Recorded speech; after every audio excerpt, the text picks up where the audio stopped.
계속해서 본문의 미혹의 길을 중심으로 신앙을 길을 가는 것으로 비유하는 기독교 고전 철로 역정을 중심으로 신앙은 하나님을 아는 바른 지식이다 라는 제목으로 말씀을 전하겠습니다. 어제 강조한 대로 크리스찬과 미스터 호프풀 소망씨가 신앙의 길을 가다가 광명의 천사로 가장한 마귀에게 속습니다. 본문의 미혹, 디셉션, 속음으로 하면 원수 마귀에게 속아요. 그런 일을 겪고 또 계속 길을 갑니다. 이번에는 에이티스트, 무신론자를 만납니다. 무신론자가 크리스찬과 소망씨를 공격합니다. 하나님은 없다, 예수 안 믿어도 천국 갈 수 있다, 또는 천국이 없다, 지옥도 없다, 이런 식으로 공격을 합니다. 우리와 자녀들이 학교, 직장, 사업, 대인관계에서 늘 만나는 사람들이 무신론자들이죠. 학교로 하면 학교 교육에 하나님이 없습니다. 대표적 무신론 교육이 진화론입니다. 이 진화론은 단순한 생물학에 머무르는 게 아니라 사회과학에도 이어집니다. 하나님 없이 사람들이 세상을 더 좋게 만들겠다고 이 방법도 쓰고 이 노력도 하죠.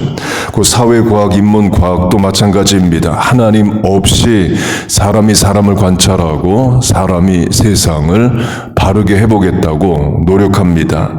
다 되는 일이 아닙니다.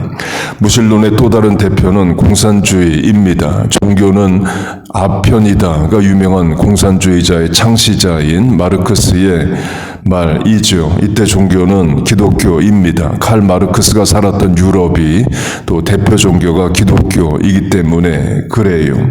중국 공산당으로 하면 지난달에 외국인은 중국에서 종교 활동을 못하게 하는 법을 만들었습니다. 그러니까 목표는 역시 기독교입니다. 외국 선교사들 많이 들어와 있는데 전도하고 교회 개척하지 말라는 거예요. 전도는 중국인이 중국인에게만 할 수 있습니다. 그런데 문제는 그들이 전하게 허락된 것이 그 성경의 내용이 우리가 아는 성경이 아닙니다. 중국 공산당은 성경을 고친 지 오래 되었어요. The Chinese Community Party is rewriting the Bible 검색해보면 성경의 어떤 부분을 공산당이 맘대로 고쳤는지가 나옵니다. 곧 무신론도 큰 미혹, 디셉션입니다. 마귀는 없다, 또 마귀가 속이는 거예요. 계속 길을 갑니다. 이번에는 ignorance, 무지를 만납니다.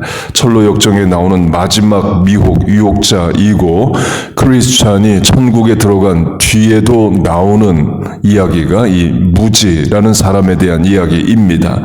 철로 역정의 끝은 무지가 지옥 가는 것으로 철로 역정이 끝나요.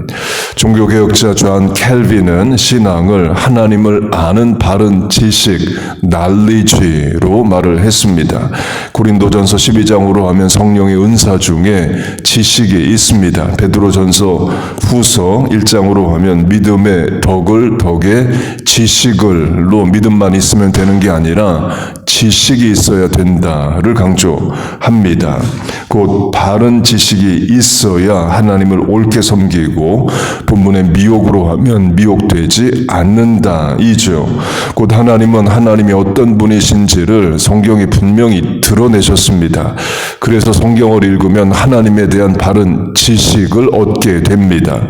하나님이 뭘 좋아하시고 뭘 싫어하시고 어떤 예배 방법, 제사 방법을 원하시고 하나님이 무엇을 죄로 여기시는지 다 기록해 놓았어요. 그래서 성경을 읽고 배우면 하나님을 아는 바른 지식이 생깁니다.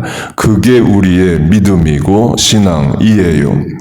확대 적용하면 선악과로 우리가 줄여서 말하는 그 과일의 원래 이름, 원문은 The fruit of the knowledge of good and evil로 선과 악의 지식의 열매입니다. 영어 성경 번역이 분명히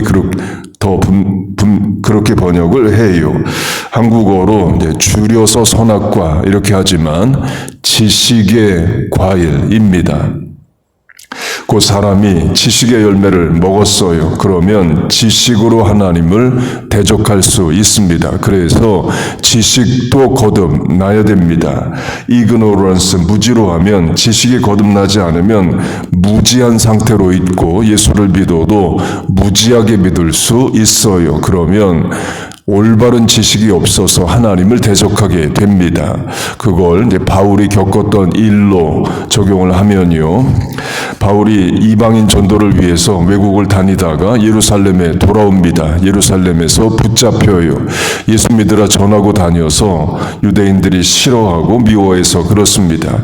지금도 마찬가지입니다. 같은 유대인이고 같은 이스라엘 국민이어도 이스라엘 안에서 유대인들에게 예수 믿으라 그러면 심한 핍박을 받습니다. 자녀들 학교에서 소외되고 친구 없고 직장에서 승진 안 되고 아파트 렌트 얻기도 어렵게 돼요. 심하면 폭행을 당하기도 합니다. 2007년에는 이 극단적 유대 종교자들이 예수 믿는 같은 이스라엘 국민 유대인들 집에 사제폭탄을 소포로 보내서 아들이 폭탄 터져 다치기도 했습니다. 예수 믿는 유대인들 죽어버리라는 거죠.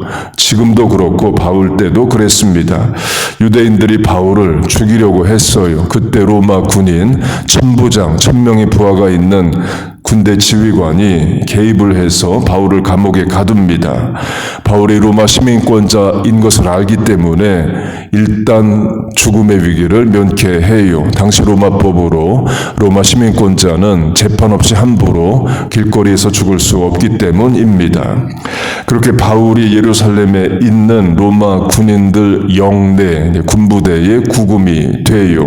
그날 밤에 주께서 바울 곁에 서서 이르시되 The Lord appeared to Paul로 예수님이 눈에 보이게 가시적으로 바울 앞에 나타나십니다. 다메섹 도상에서는 음속으로만 나타나셨다면 이번에는 옆에 서서로 눈에 보이게 나타나셔요. 그리고 말씀을 해주십니다. 예루살렘에서 나의 일을 증거한 것 같이 로마에서도 증언하여야 하리라. 너 지금 예루살렘에 있는데 로마로 가서 나에 대한 증언, 예수님의 십자가와 부활을 증거하라 명하십니다. 그럼 우리 생각으로는 바울이 이제 곧 로마로 가겠구나를 예상할 수 있죠. 우리 식으로 하면 선교사를 지망하는 목사든 집사님이든 있어요. 예수님이 눈에 보이게 나타나서 너 어느 나라 선교사로 가서 나를 증언하라 하셨다고 해보세요. 그러면 우리가 예상하는 것은 속히 가는 거죠. 얼마나 급한 일이면 예수님이 내게 직접 눈에 보이게 나타나셔서 그 나라로 가라 하셨을까? 우리 그렇게 생각할 수 있습니다. 교회로 하면 예수님이 직접 나타나셔서 누구에게 선교지로 가라 하셨다 해보세요. 그런데 교회가 그 사람 빨리 파송을 안 하고 2년 뒤에 파송한다. 그러면 우리는 이해가 안 된다 생각할 겁니다. 예수님 직접 나타나셔서 가라고 하셨는데 왜 교회가 2년 뒤에 보내냐? 그럴 수도 있는 거죠. 그렇게 예수님이 눈에 보이게 바울에게 나타나셔서 로마로 가서 나를 증언하라 하십니다. 그러면 바울이 예상하는 것은 곧바로 로마로 가는 거죠. 자유의 몸으로 가든 또 죄수의 몸으로 로마 군인들에 의해 끌려가든 어쨌든 빨리 로마로 가는 거예요. 그런데 우리가 생각지 못한 말씀이 나옵니다. 바울이 예루살렘에서 로마로 이동하기는 합니다. 그런데 시간이 우리가 생각하는 시간대가 아니에요. 일단 예루살렘에서 가이사랴로 갑니다. 가이사랴는 헐몬산 아래 지금의 이스라엘 영토 북단에 있습니다. 로마 쪽으로 이동하기는 해요. 그런데 그 가이사랴에 있는 로마 군 부대 안에 2년을 있습니다. 사도행전 24장 After 2 years 이때 곧 2년이 지난 후에 방향은 로마 쪽으로 가기는 하는데 한 장소에서 2년씩이나 머물러 있어요.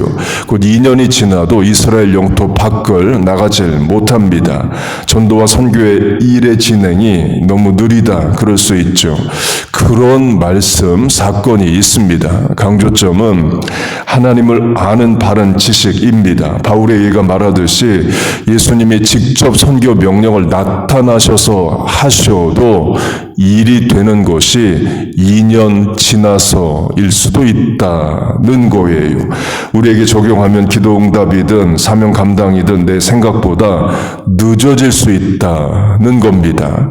그런데 내 입장에서는 늦어지는 것이지만 하나님은 하나님의 때에 하나님의 일을 하고 계신 겁니다. 하나님이 늦게 하시는 게 아니라 하나님은 right time에 하시는 거예요.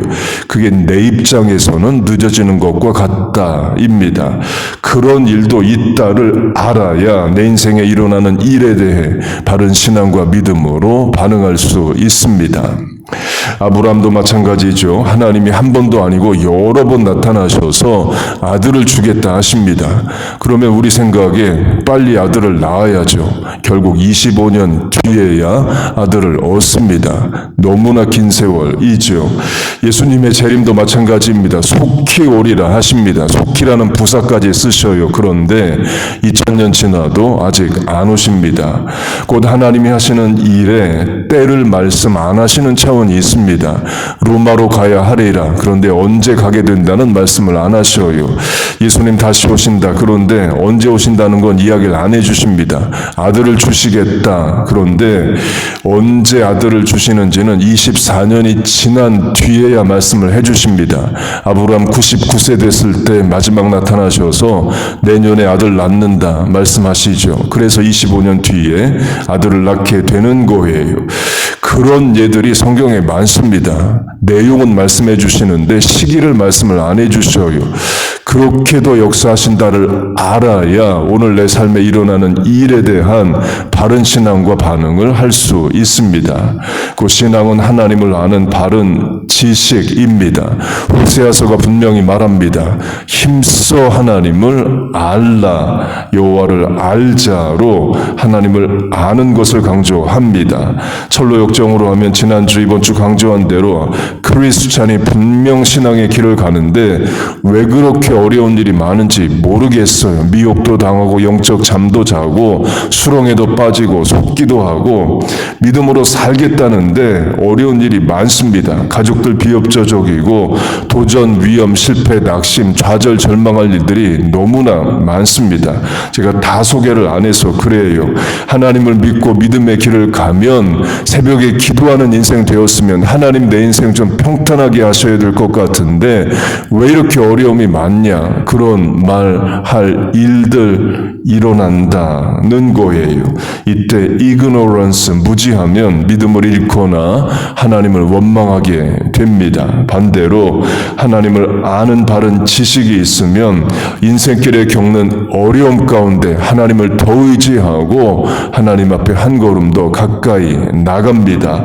어려움을 허락하신 분도 하나님이시지만 어려움을 끝내는 분도 하나님이셔요. 여러분 믿습니까? 어려움이 없어서 우리 사는 게 아니라 어려울 때 도울 하나님이 계셔서 우리는 살아갑니다. 내 생각보다 일이 늦어지는 게 아니라 하나님은 하나님의 때에 하나님의 방법으로 일을 하십니다. 그걸 인정하고 인내하는 것도 바른 신앙이에요.